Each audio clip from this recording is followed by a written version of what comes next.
अस्सलाम वालेकुम fourth year. आज हम स्फेरिकल पोलर कोऑर्डिनेट और सिलेंड्रिकल पोलर कोऑर्डिनेट्स की रिलेशन जो है कार्टेशियन कोऑर्डिनेट्स के साथ फाइंड आउट करेंगे।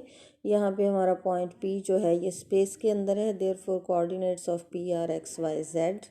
और जिस तरह से फोर्थ ईयर आपने देखा कि हम कार्टेशियन कोऑर्डिनेट एक्स वाई और पोलर कोऑर्डिनेट आर थीटा में एक रिलेशन फाइंड आउट करते हैं।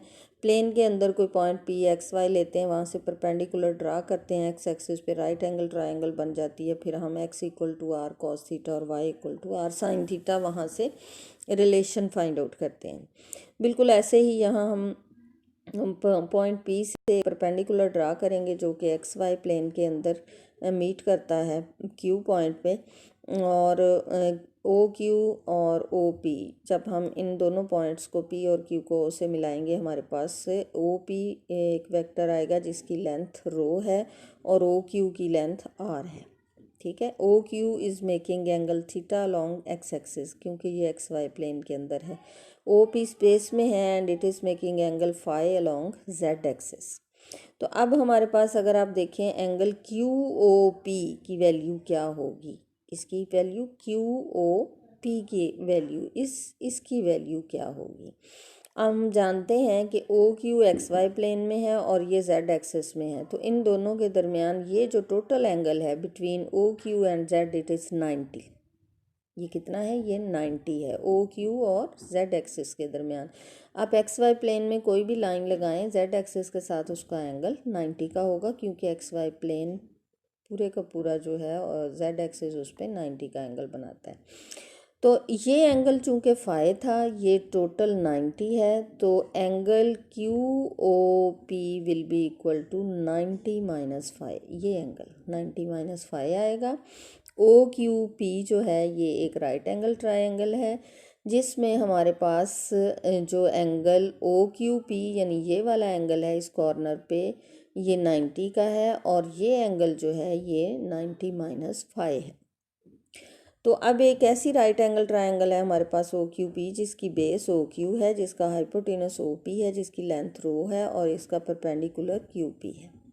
यहाँ से अगर हम ओ क्यू की वैल्यू निकालें तो O Q by O P will be equal to O Q by O P will be equal to cosine of the angle 90 minus phi. क्या आएगा, O Q by O P equal to cosine 90 minus phi, जिसको हम खोलेंगे तो sine phi आ जाएगा।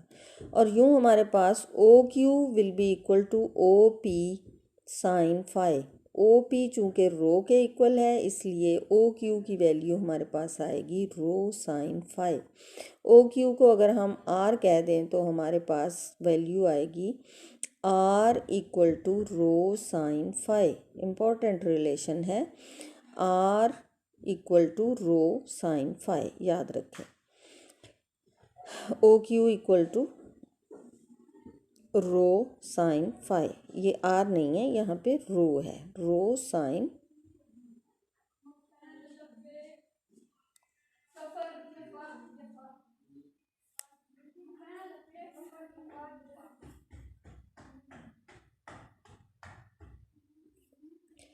उसके बाद triangle पे आ जाए, सॉरी थोड़ी सी ब्रेक हो गई।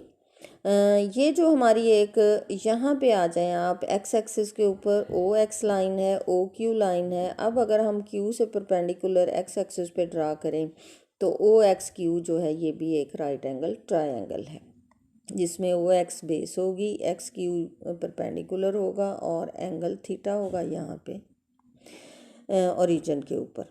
तो यहाँ पे अगर हम यहाँ से वैल्यू निकालें ओ एक्स की, यानी क्यू के दो कोऑर्डिनेट हैं X and Y, X and Y दो कोऑर्डिनेट हैं, दोनों की वैल्यू हमने निकालनी है।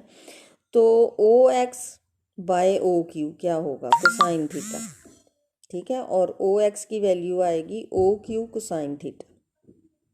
क्या आएगी ओ एक्स की value, O Q cosine theta. और ओ क्यू की वैल्यू जो है वो हम निकाल चुके हैं, ओ क्यू की वैल्यू रो साइन फाई। यूँ हमारे पास एक्स की वैल्यू आएगी rho sine phi cosine theta, यानी rho cos theta sine phi. इसी तरह अगर हम यहाँ से इस परपेंडिकुलर की वैल्यू निकालना चाहें तो इसको हम y कहेंगे, इस राइट एंगल ट्रायंगल का जो परपेंडिकुलर है। y by O Q equal to होगा साइन थीटा। ओ क्यू क्या है हमारे पास r। इस तरह y will be equal to r sine theta और r की वैल्यू हमारे पास आई है रो साइन फाई। यहाँ पे मिस्टेक है बेटा, मैं बार बार आपको कह रही हूँ इसको दुरुस्त कर लें। यहाँ पे O Q equal to R sine phi का मतलब है r equal to rho sine phi. क्या है? r equal to rho sine phi. अब जब यहाँ से हमने y की वैल्यू निकाली तो वो आई है y equal to r sine theta. तो r की वैल्यू हमारे पास है रो साइन फाई साथ साइन थीटा, यूँ y की वैल्यू आ गई rho sine phi sine theta.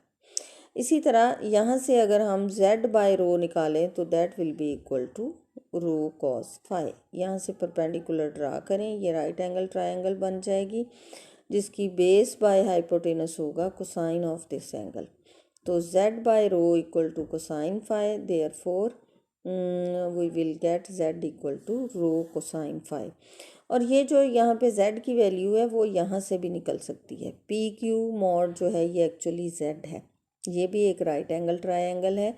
तो P Q by O P will be equal to sine 90 minus five which is cos five. इसी तरह P Q will be equal to O P sine O P cos five और ओ P की value rho है, therefore z equal to rho cos five. बेहतर है आप लोग z की वैल्यू यहाँ से निकालो, ठीक है। तो एक्स वाई की वैल्यू हमने कौन सी राइट एंगल ट्रायंगल से निकाली? जो हमने क्यू से परपेंडिकुलर एक्स एक्सिस पे ड्रा किया और यहाँ पे हमारे पास राइट एंगल ट्रायंगल आई, वहीं से हमने एक्स की वैल्यू ली, वहीं से वाई की ली और फिर बाद में हमने आर की वैल्यू उसमें रो साइन साई जो पहले हमने प्रूफ की थी यहाँ पे R equal to rho sine five वो पुट कर दी। यूँ हमें एक्स वाई की वैल्यूज़ मिल गई और जेड की वैल्यू हमें O Q P right angle triangle से Z by rho equal to sine 90 minus five which is cos five. यूँ हमारे पास आ गया z equal to rho cos five. तो ये हमारे पास रिलेशन आ गई between Cartesian coordinates and spherical polar coordinates। x equal to rho cos theta sine five, y equal to rho sine theta sine five and z equal to rho cos five. मुझे उम्मीद है fourth year आप लोगों को समझ आ गई होगी। सिर्फ यहाँ पे एक मिस्टेक है, इसकी करेक्शन कर लें। O Q equal to R sine five, इसका मतलब है R equal to rho sine five. यहाँ आर नहीं आएगा, यहाँ पे रो आएगा, ठीक है। अब हम सिलेंड्रिकल पोलर कोऑर्डिनेट्स को डिस्कस करते हैं। सिलेंड्रिकल पोलर कोऑर्डिनेट्स जो हैं वो स्फेरिकल की निस्बत बहुत सिंपल है। यहाँ पे ये देखें फिगर उसी से मिलती जुलती फिगर है। यहाँ से हम क्यू से एक परपेंडिकुलर ड्रा करेंगे यहाँ पे, जहाँ से हमारे पास आएगा x by R equal to cos theta and y by R equal to sine theta, जहाँ से हमें रिलेशन मिलेगी x equal to R cos theta and y equal to R sine theta, ठीक है। और दूसरी चीज़ जो हमें मिलेगी वो है z इक्वल टू z है। ये पॉइंट P है हमारा, इसका z कोऑर्डिनेट जो है, इसकी लेंथ जो है पी क्यू मॉड की, वो किसके इक्वल है? That is z। ये हम पीछे भी डिस्कस कर चुके हैं। Q P mod is the z coordinate and it is equal to z exactly. और एक्स वाई की वैल्यूज़ जो हैं वो राइट एंगल ट्रायंगल से अगर हम निकालें तो हमारे पास दोनों से, देखें एक्स वाई कोऑर्डिनेट प्लेन के अंदर हैं और प्लेन के अंदर राइट एंगल ट्रायंगल ड्रा करके हम इनकी वैल्यूज़ निकालते हैं। और ये जो हाइट है Q P mod that is equal to z। यूँ हमारे पास x equal to R cos theta, y equal to R sine theta and z equal to z is the relation between Cartesian coordinates and cylindrical polar coordinates. यहाँ पे question देखें, rectangular coordinates जो हैं A B C वो दिए हुए हैं और हमने इनको कन्वर्ट करना है स्फेरिकल पोलर कोऑर्डिनेट्स में और सिलेंड्रिकल कोऑर्डिनेट्स में। कोई एक पॉइंट हम दे देते हैं, फ़र्ज़ करें ए पॉइंट है जिसका x2 है, y1 है, z-2 है, ठीक है। ये एक्स वाई जेड की वैल्यूज़ हैं और हमने फाइंड आउट करने हैं रो थीटा फाई, यानी spherical polar coordinates find out करने हैं, एक्स वाई जेड गिवन है। We know the relations between Cartesian coordinates and spherical polar coordinates. X equal to rho cos theta sin phi, y equal to rho sin theta sin phi, z equal to rho cos phi. If we square three coordinates and sum then we get x square plus y square plus z square equal to rho square. Then rho will be equal to x square plus y square plus z square under root. तो हमारे पास रो की value ये आ गई। इसी तरह अगर हम y over x करते हैं, यहाँ से रो कैंसिल, साइन से साइन कैंसिल, हमारे पास जो है y ओवर x आता है tan theta, and tan theta will be equal to tan inverse y over x. Similarly, we get the value of phi from third equation, z by rho equal to cos phi and phi will be equal to cos inverse z by rho. यूँ हमने तीनों चीज़ें जो हैं, तीनों value रो theta phi, ये हैं spherical polar coordinates. तो रो की रिलेशन भी हमारे पास आ गई in term of coordinates, Cartesian coordinates, theta in term of coordinate भी आ गया, phi in term of coordinate भी आ गया। अब हम क्या करेंगे, यहाँ एक्स वाई जेड की वैल्यूज़ जो पॉइंट ए के कोऑर्डिनेट दिए हुए हैं, X equal to 2, Y equal to 1, Z equal to -2, वो पुट करेंगे और सॉल्व करेंगे। यूँ हमें रो थीटा फाई मिल जाएंगे। तो यहाँ पे एक्स वाई जेड की वैल्यू अगर हम पुट कर देंगे तो हमारे पास रो की वैल्यू 3 आ जाएगी, theta tan inverse Y over X, tan inverse 1/2, और फाई की value cos inverse z by rho, z की वैल्यू 2 है और रो की वैल्यू जो हमने कैलकुलेट की है यहाँ पे वो 3 है। Therefore phi equal to cos inverse 2/3. So rho 3 theta tan inverse 1/2 and phi cos inverse 2/3 are spherical polar coordinates. अब हम देखते हैं इसके सिलेंड्रिकल पोलर कोऑर्डिनेट्स कैसे आते हैं। हमारे पास एक्स वाई जेड गिवन है और ये रिलेशन है कार्टेशियन कोऑर्डिनेट्स की और सिलेंड्रिकल कोऑर्डिनेट्स। यहाँ से भी हमने क्या निकालना है, आर थीटा जेड, जेड तो इक्वल टू जेड है, आर इन दोनों को स्क्वायर करके अगर हम सम करते हैं तो हमारे पास आर की वैल्यू आती है x square plus Y square. दोनों को, ये रॉन्ग इक्वेशन है, सिर्फ ये फर्स्ट को और सेकंड का क्या करना है, स्क्वायर करना है और सम करना है। X square plus Y square will be equal to r square cos square theta plus r square sine square theta. So r will be equal to x square plus Y square under root. R की value आ गई। अब हमने theta की निकालनी है और z equal to z है। थीटा की कैसे निकालेंगे, इनको डिवाइड करें, tan theta equal to y over x, theta equal to tan inverse Y over x. तो इस तरीके से अब हम यहाँ पे एक्स वाई पुट करेंगे और हमें आर मिल जाएगा।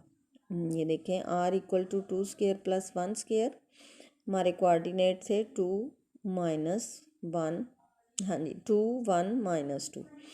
तो आर की वैल्यू आई X square 2 square plus Y square 1 square, ये अंडर रूट 5। आर की value theta equal to tan inverse Y over X 1/2 आ गया, जेड इक्वल टू जेड।